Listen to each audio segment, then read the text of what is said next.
I've been married to Sarah for nearly 7 years, and for the most part, I thought we had a solid relationship. We met in college. She was a vibrant and outgoing person, while I was more of a reserved bookworm. Somehow we clicked. I assumed our love was built on mutual respect, shared interests, and a deep emotional connection. But the past few months had begun to feel different. There were signs that I couldn't ignore, but I was in denial. It started with the little things. Sarah was spending more time on her phone, often laughing at texts and looking slightly guilty when I walked into the room. She would tell me it was just her friends, but I noticed she stopped inviting me to join her for outings. "I'll be back late tonight," she'd say. "Just a girls' night." The excuse felt flimsy, and I could sense that something was off. One evening I was cleaning up my music library, and I stumbled upon a playlist she had created called "For Him." Out of curiosity, I opened it, expecting to find sweet songs that reminded me of us. Instead, the entire playlist was made up of tracks that felt foreign to our relationship. Each song reminded me of her friend Mike, who had been around more frequently lately. He was charming and the kind of guy that anyone could talk to, but I never liked how Sarah seemed to light up around him.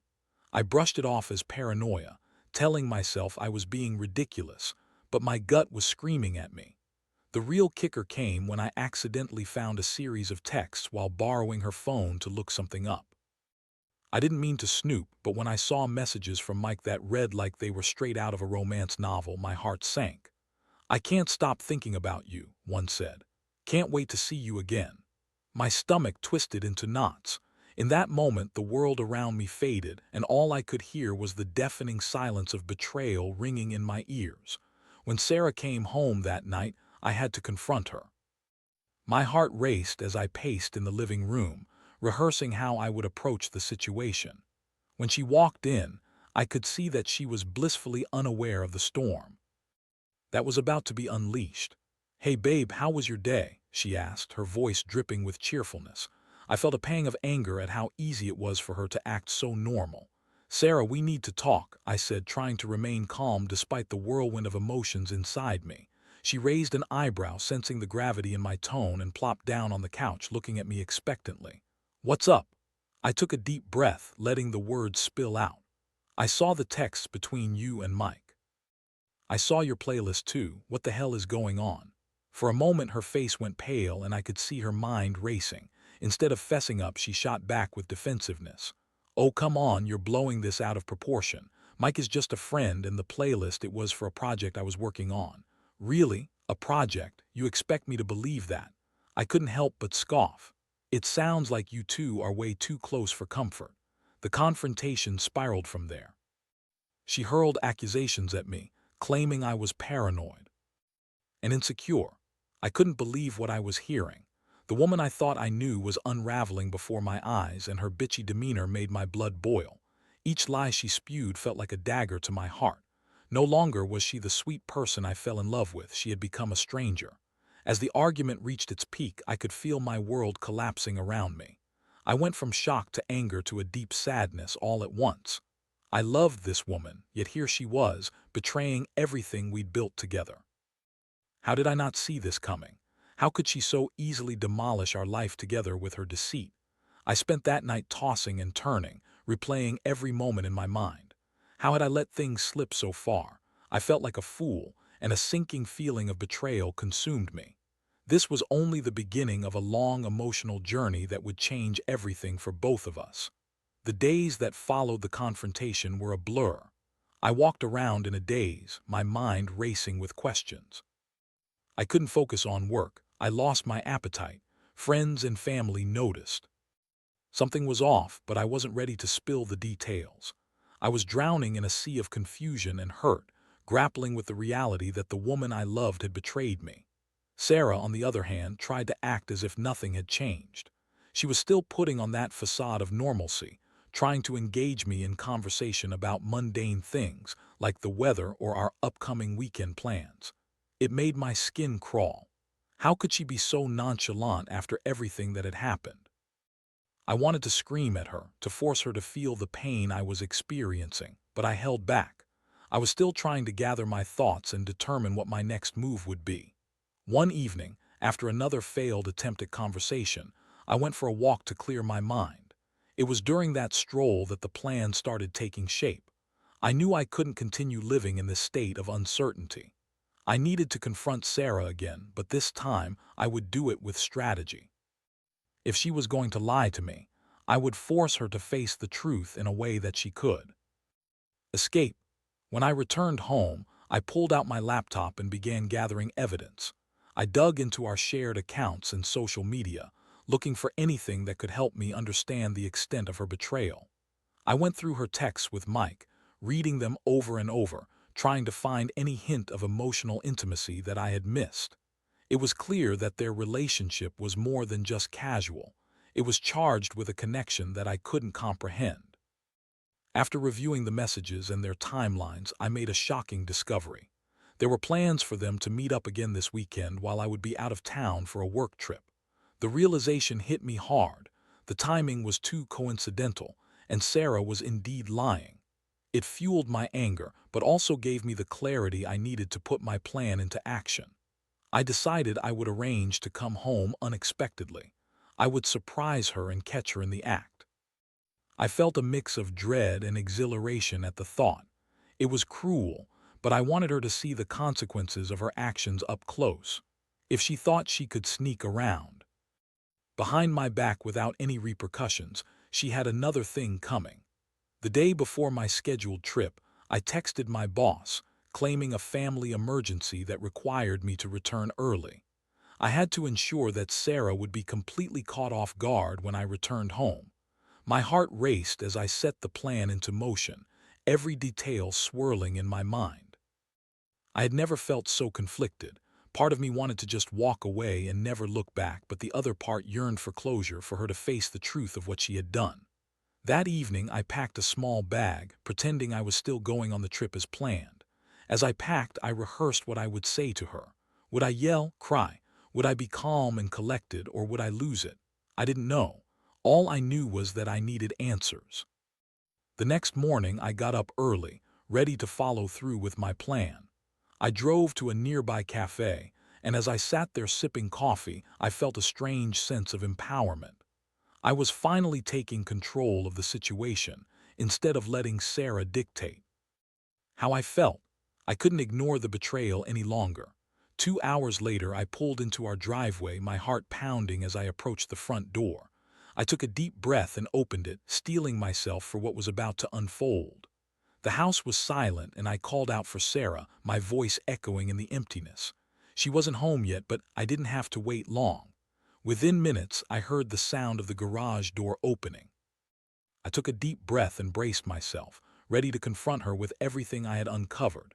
When she stepped through the door, I could see the shock on her face as she realized I was there, waiting for her.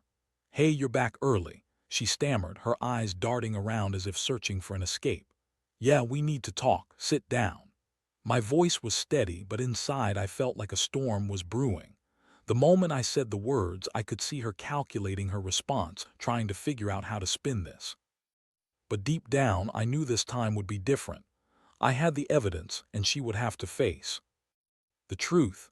As she took a seat, I felt a surge of determination course through me. The facade was about to come crashing down, and I was ready to expose the lies once and for all. The tension in the room was palpable as Sarah sat down across from me, her expression shifting from surprise to a nervous smile that felt more forced than genuine. I could see her mind racing, trying to figure out how to turn this around. But I wasn't going to let her charm her way out of this one. "Sarah," I began, trying to keep my voice steady. "I know about the texts with Mike. I saw your playlist, and I know you've been lying to me." Her face went pale, and for a brief moment I thought I saw regret flicker in her eyes, but it was quickly replaced by defiance. "You've got it all wrong," she exclaimed, her voice rising slightly. "Those texts were just a joke. Mike is nothing more than a friend." "Really? A friend?" I pressed, holding my phone up to show her the damning messages. "Because this doesn't look like a friend to me. You talk about missing him, about how much fun you have together. What am I supposed to think?" She shifted in her seat, her bravado beginning to waver. "You're being dramatic," she replied, but her voice lacked conviction. "I mean, come on. Everyone flirts a little, right? It's harmless." "Harmless?" I couldn't contain my disbelief. You think sending messages like that is harmless? You're joking with your friend about being intimate while we're supposed to be building a life together. Okay, yes, I might have gotten carried away, she admitted, her tone shifting from defensive to pleading. But it doesn't mean I don't love you, you're overreacting. Her rationale infuriated me. Love. How could she even mention that word after everything? This isn't about love, Sarah. This is about betrayal. You've been lying to me, sneaking around behind my back. How can you expect me to trust anything you say right now? I watched as her expression transformed from anger to fear, and for a moment I felt a pang of sympathy. But I quickly pushed it aside. I needed to stay focused on the task at hand to make her understand. The weight of her actions. Was it just flirting? I asked, my voice low and steady. Or have you two crossed a line? Are you actually having sex with him? The question hung heavily in the air between us, and I could see her grappling with the answer. She hesitated, her eyes darting to the floor as she bit her lip. I didn't mean for it to go that far. It was just a mistake. I wasn't thinking clearly. Does that really make it better, that you were just careless? I shot back, feeling my blood boil. You don't just accidentally send flirty texts to someone, Sarah. This isn't a small misstep. This is a betrayal that cuts deep. As I spoke, I could see the walls she had built around herself starting to crumble. It hit me that she might have been living in denial, convincing herself that it was all in good fun, but the truth was finally catching up to her. You can't keep blaming me for your choices. I pressed. Okay, okay. You're right, she finally admitted, her voice barely above a whisper. I messed up, but I didn't mean for it to get to this point. I just wanted to feel desired. I wanted to escape for a moment. Escape. The word twisted in my gut, and I felt a wave of both anger and sadness wash over me. Escape from what? From our life together, from our marriage. You think that running to Mike is going to solve your problems.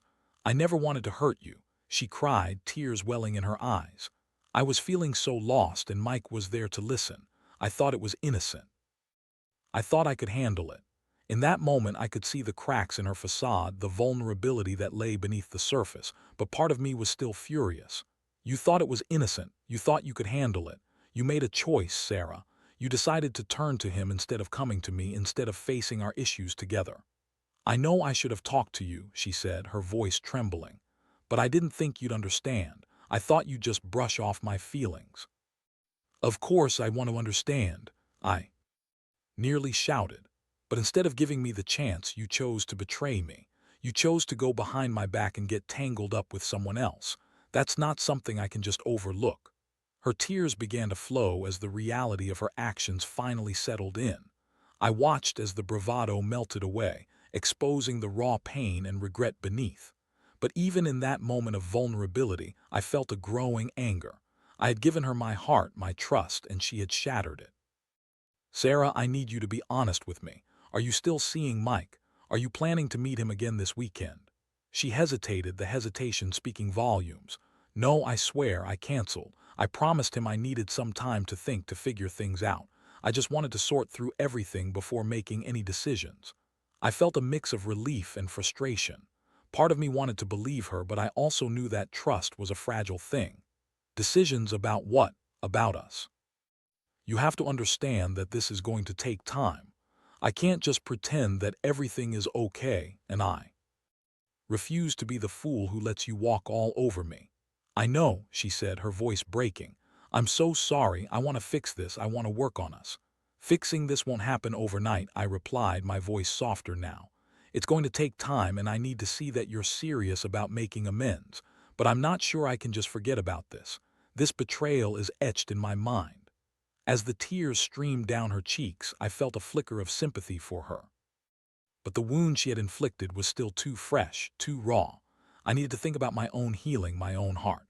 I had to weigh the options before me, whether I could still see a future with her or if it was time for me to walk away for good. The days following our confrontation felt surreal. Sarah and I were stuck in a limbo of awkward tension and forced conversations. She tried to be more attentive, but every time she reached out to me, I felt that familiar rush of anger and betrayal. It was as if every sweet word had a bitter undertone that reminded me of her lies. I was torn between wanting to give her a chance to redeem herself and the overwhelming urge to protect my heart from further damage.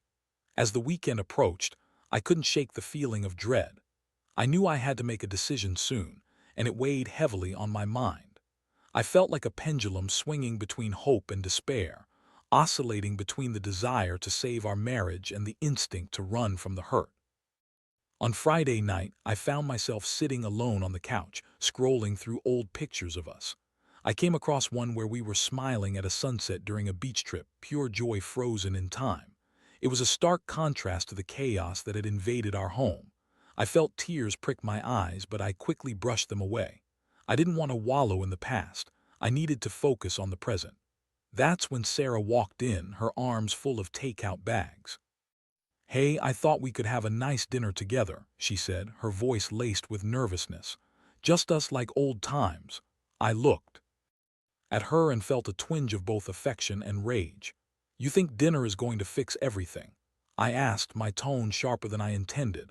"Not fix everything, but I thought it could be a start. I want to show you I'm serious about working on our relationship," she replied, her eyes pleading for understanding. I hesitated but eventually nodded. "Fine. Let's eat," I said, trying to keep my tone neutral. As we sat down to eat, Sarah made an effort to keep the conversation light. She asked about my day, talked about her work, and even attempted to reminisce about fun moments from our past. Each laugh felt forced, a thin veil over the tension lingering between us. It was a stark reminder of how quickly our relationship had deteriorated. Midway through dinner, she reached across the table and touched my hand. "I really am sorry, you know. I regret everything. I want to rebuild what we had." I pulled my hand away instinctively. "Do you even know what rebuilding means?" I shot back. "It means being honest, being transparent. I can't just go back to how things were before. You betrayed my trust, and it's going to take work to get that back." I know, but I promise I'll do whatever it takes," she pleaded, her voice trembling. "I'll cut off all contact with Mike. I just want to focus on us." Her words made my heart race, but there was still a part of me that couldn't fully believe her. "Can I trust you? How can I know you won't just go back to him the moment I turn my back?" I asked, my voice low. "I swear I'll prove it to you. I'll delete his number. I'll block him, you'll see," she insisted, her eyes wide with desperation. "I just need a chance." I could feel the weight of her sincerity, but doubt still gnawed at me. "Words don't mean anything right now, Sarah. I need actions. You need to show me that you understand the gravity of what you did."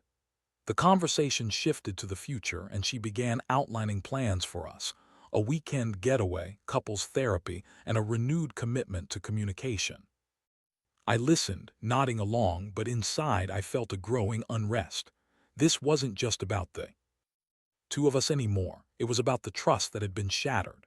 As the evening wore on, I made a decision. I would give her one more chance, but with strict boundaries in place. I needed to protect myself, and if I was going to give her that chance, it would be under the condition that I had a clear way to gauge her sincerity. I couldn't risk being blindsided again. "Okay," I said finally, my voice steady.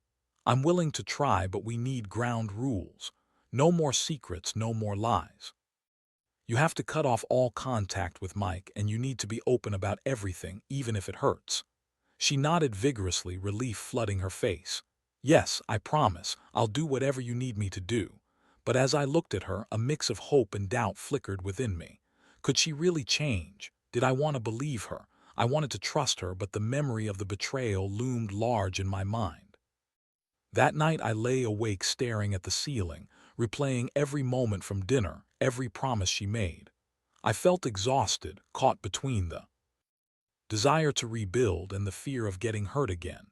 It was a delicate balancing act, one that required patience and effort from both sides. As I drifted into a restless sleep, I couldn't shake the feeling that this was only the beginning of a long and rocky road. I was determined to take it one day at a time, knowing full well that the journey of healing would be fraught with challenges, but I was committed to finding a way through, if it meant protecting my heart in the process. The days turned into weeks, and as I tried to navigate this new terrain of our relationship, it became clear that rebuilding trust was an uphill battle. Sarah was making an effort, no doubt about that. She deleted Mike's number in front of me, blocked him on social media, and seemed genuinely remorseful. But every little thing still felt like a trigger, a reminder of her betrayal that crept into every corner of our lives. I found myself scrutinizing her every move, questioning her whereabouts and feeling a surge of jealousy whenever she mentioned her friends. I knew I was being unfair, but trust isn't something you just flip on.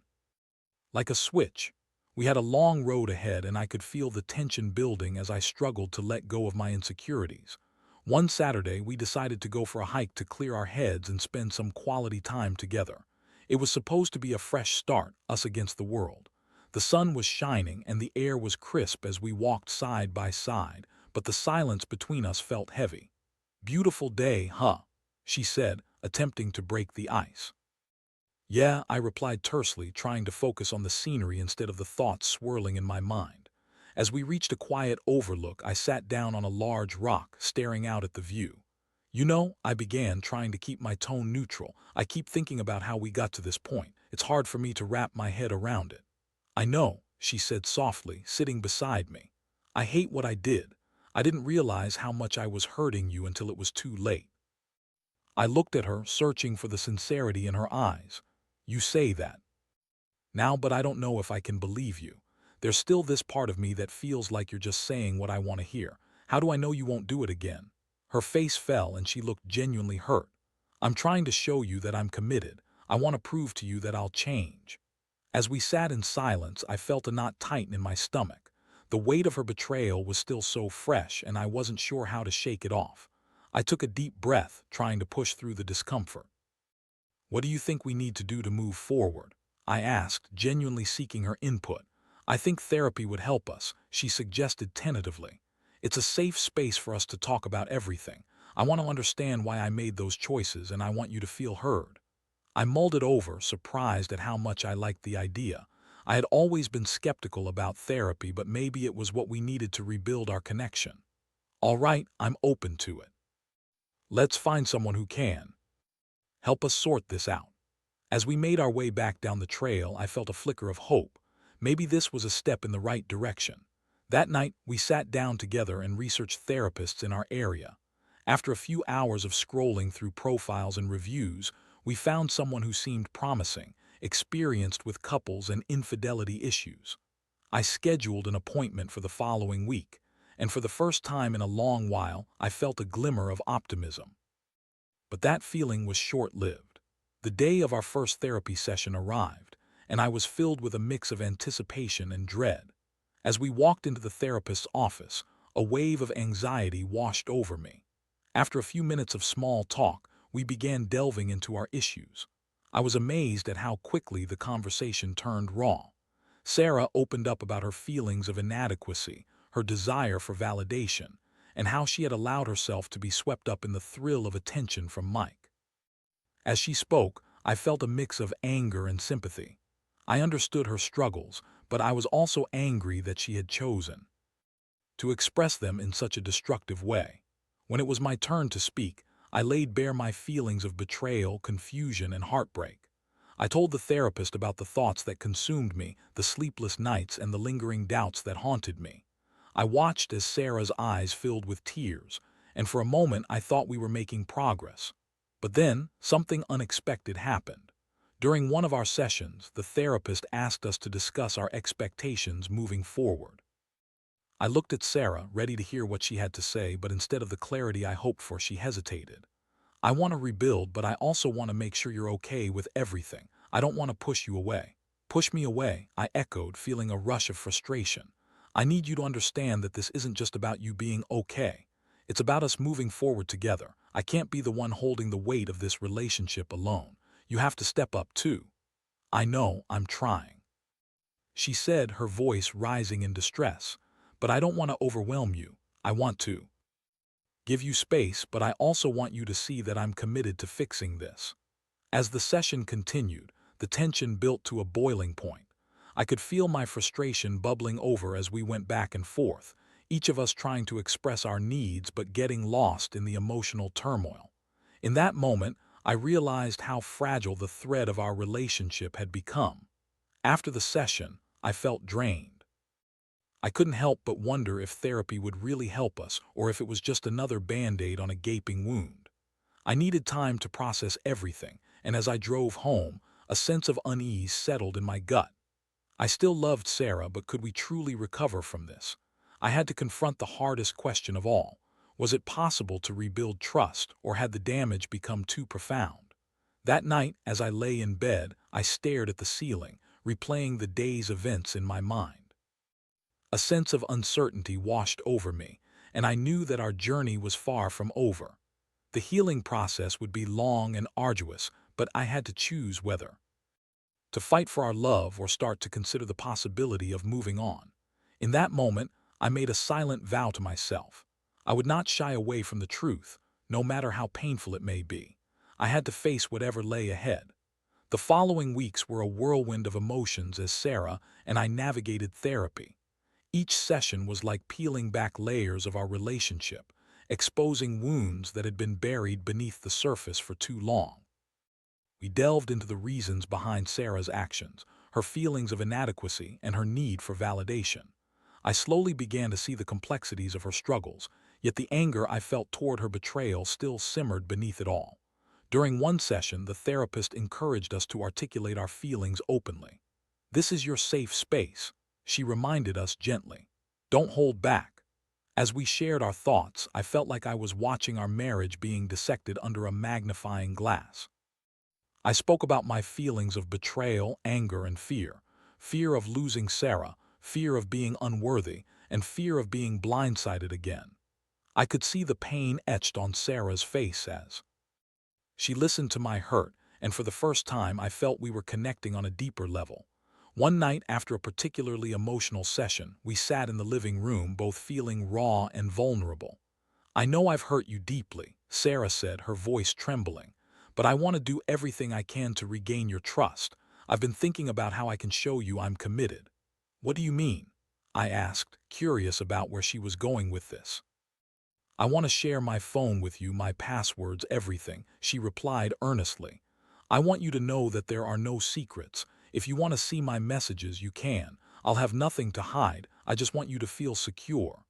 A part of me was taken aback by her willingness to be so transparent. It was a significant step, one that I hadn't expected. "Are you sure you're ready for that?" I asked warily. "Because it means you'll have to accept that I'll be checking regularly and it might feel invasive." "I'm ready," she insisted, her eyes locked onto mine. "I want you to feel safe in our relationship. I'll do whatever it takes." That night, I took her up on her offer. We sat together, sharing our phones and accounts. I was cautious, not wanting to overstep, but it felt like the walls of secrecy were slowly beginning to crumble. I saw her texts with friends, and every time I felt a twinge of uncertainty, I reminded myself that this was her way of showing me she was serious about rebuilding trust. A few days later, while scrolling through her texts, I noticed that there were no messages from Mike. I felt a flicker of relief. Perhaps she was truly committed to making things right. However, the moment was bittersweet. I still felt the weight of the past pressing down on me, and I couldn't ignore the emotional scars that lingered. As we continued our therapy sessions, I began to realize something crucial. Rebuilding trust wasn't just about Sarah's actions. It was also about my own willingness to forgive and let go. I had to confront my fears head-on, to understand that holding onto anger was doing more damage than good. One evening, after a particularly enlightening session, Sarah and I sat on the couch, both feeling exhausted yet hopeful. I took her hand, looking into her eyes, and said, "I need to tell you that I want to move forward, but it's going to take time. I don't expect everything to be perfect overnight." "I understand," she replied, squeezing my hand, "and I promise to be patient. I'll work on myself too. I want to be a better partner for you and for us." Over the next few months, we slowly rebuilt our connection. It wasn't easy, and there were moments when doubt crept back in, but we were learning to communicate openly about our feelings. I began to trust her again, and as we worked through our issues, I could see glimpses of the Sarah I had fallen in love with shining through. We talked about our future, our hopes and dreams, and I realized how much I still wanted to share my life with her. Our journey was far from linear. There were ups and downs, but we were in it together. I continued to check in with her, not out of distrust but as a way to stay connected. One night, as we Lay in bed, I turned to her and said, "You know, I've been thinking about forgiveness. It's not about forgetting what happened, it's about finding a way to move past it together." She looked at me with tears in her eyes. "I never want to forget. I want to learn from it. I want to be better for myself and for you." In that moment, I knew we were truly on the path to healing. We still had a long way to go, but I felt a renewed sense of hope. Sarah had opened her heart, and I was beginning to let go of the resentment. As I reflected on our journey, I learned that love is not just about the good times. It's also about how we navigate the storms together. Life is messy, and relationships can be incredibly challenging. But with honesty, communication, and a willingness to work through the hurt, it is possible to find a way back to each other. In the end, I chose to fight for us, not because it was easy, but because I believed in the love we had built. I learned that true resilience comes from facing the dark moments and emerging stronger together. It's a journey that requires vulnerability, but in that vulnerability, we found a deeper connection. And as we moved forward, I felt more hopeful than ever that love could truly conquer even the deepest wounds.